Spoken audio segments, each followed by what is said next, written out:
Hello. So for my 3 low-tech assistive technologies, I chose visual schedules, enlarged print, and visual communication sheets.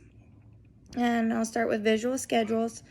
So the students that would most benefit from a visual schedule are going to be kids that may not be able to read, or students that have a hard time understanding schedules and need a little more of a visual to understand what they may be going to next, or different parts of their day.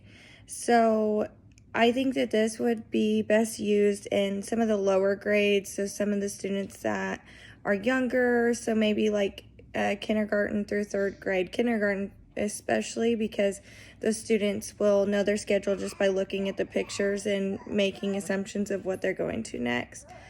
I also think that it's good used in a special education classroom all the way through, just because those students need a schedule and they need to stick to their schedule, and if they can visually see that, sometimes that can be very comforting for them, and to understand and to completely know what they're doing next is very good for them.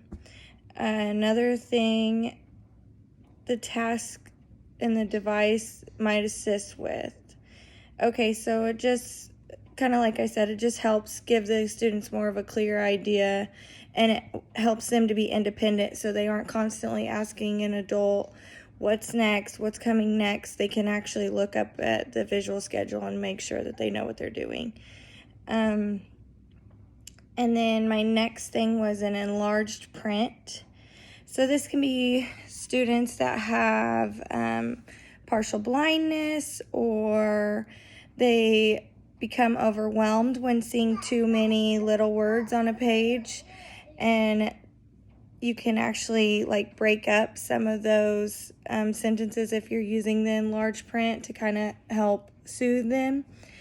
And I think this is for older grades, so maybe like 3 through 5, just because those students are going to understand how to read more and they can catch on to that. Now you can use it in younger grades too for things like sight words, or just words that they need to be learning in their vocabulary. But I think it's more useful for older students who need help reading, or another way that it could be used is on math word problems. If you enlarge it and just put one full page of just the one math problem instead of trying to put 3 or 4 on there, it can actually help students to not feel so overwhelmed by the content, and then you're getting more success from the student.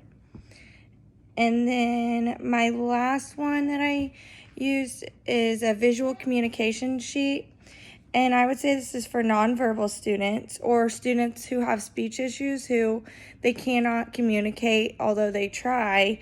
It's just sometimes us as educators might not be able to understand them. So if you give a student a visual communication sheet, it can have pictures on it. So I've used them before in many classrooms, and there's things like a school bus. And at the end of the day, they knew to say school bus, that they were leaving on the bus at the end of the day. Or you can have things like hi on it, and they can show other students and point at it and say that they are saying hi to other students. That can help them communicate in the classroom, as well as whenever you're doing assignments, they can use it. And you can have 1 through 10 on there, so when they're doing math, they can tell you the answer by pointing instead of trying to write it down, or other ways of communication. So it really just kind of helps with that. And I think that visual communication sheets can be used throughout K through 5, or even K through 12, honestly, because any student that is nonverbal but understands and wants to be verbal, they are a great resource and a great tool, and they are low tech. So that's not just, you're not having to teach them the technology of it, you're just showing them how to point, and I think that can be really helpful for some students. So those were the 3 that I chose and I thought were pretty important for students who need that low tech assistance. Thank you.